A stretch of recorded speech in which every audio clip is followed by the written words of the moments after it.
Guys, welcome back. ഇന്ന് ഞാൻ വന്നിട്ടുള്ളത് ബ്രോസ്റ്റഡ് ചിക്കൻ്റെ റെസിപ്പി നിങ്ങളുമായിട്ട് ഷെയർ ചെയ്യാൻ വേണ്ടിയിട്ടാണ്. Keep watching guys.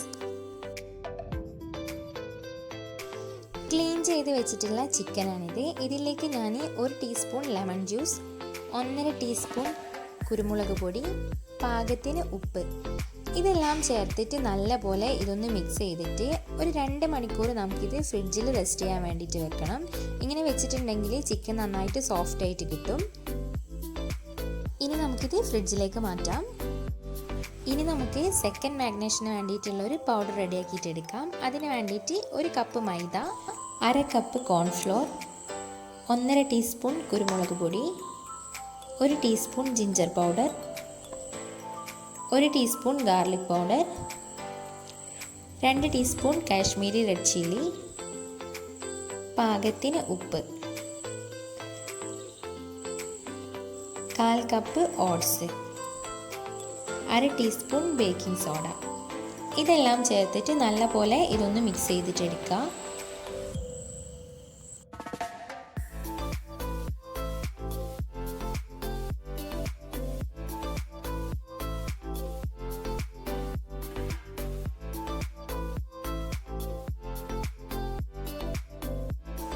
ഒരു ബൗൾ എടുത്ത ശേഷം അതിലേക്ക് 2 എഗ്ഗ് ചേർത്ത് കൊടുക്കുക. ഇനി ഇതിലേക്ക് പാകത്തിന് ഉപ്പും 1/2 ടീസ്പൂൺ കുരുമുളക് പൊടിയും ചേർത്ത് നല്ലപോലെ ഒന്ന് മിക്സ് ചെയ്തിട്ടെടുക്കുക. ഇനി നമുക്ക് ഫ്രിഡ്ജിൽ റെസ്റ്റ് ചെയ്യാൻ വേണ്ടി വെച്ചിട്ടുണ്ടായിരുന്നില്ല ചിക്കൻ ഈ പൗഡറിലിട്ടിട്ട് ഒന്ന് കോട്ട് ചെയ്തിട്ടെടുക്കാം. അതിനുശേഷം എഗ്ഗിൻ്റെ മിക്സിലൊന്ന് ഡിപ്പ് ചെയ്തതിന് ശേഷം വീണ്ടും നമുക്ക് ഈ പൗഡറിലിട്ടിട്ട് ഒന്നുകൂടെ കോട്ട് ചെയ്തിട്ടെടുക്കാം. അങ്ങനെ ബാക്കിയുള്ള ചിക്കനെല്ലാം നമുക്ക് ഇതേപോലെ ഒന്ന് സെറ്റ് ചെയ്തിട്ടെടുക്കാം.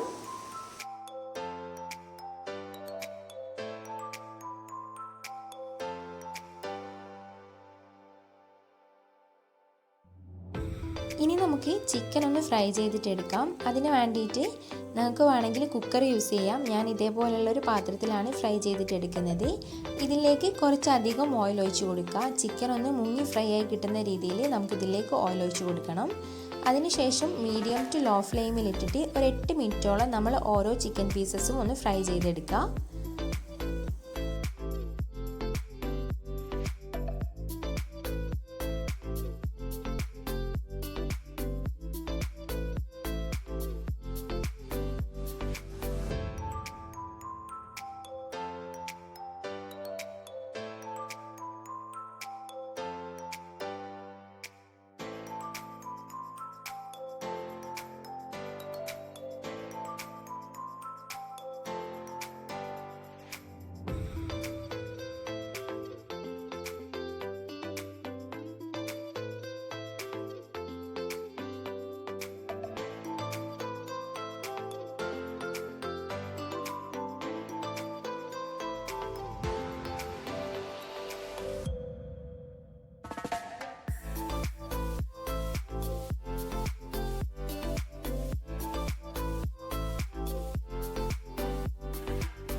അങ്ങനെ നമ്മുടെ ടേസ്റ്റി ആയിട്ടുള്ള ബ്രോസ്റ്റഡ് ചിക്കൻ ഇവിടെ റെഡി ആയിട്ടുണ്ട്. എല്ലാവരും ഇതൊന്ന് ട്രൈ ചെയ്തിട്ട് ഫീഡ്ബാക്കൊക്കെ അറിയിക്കുക.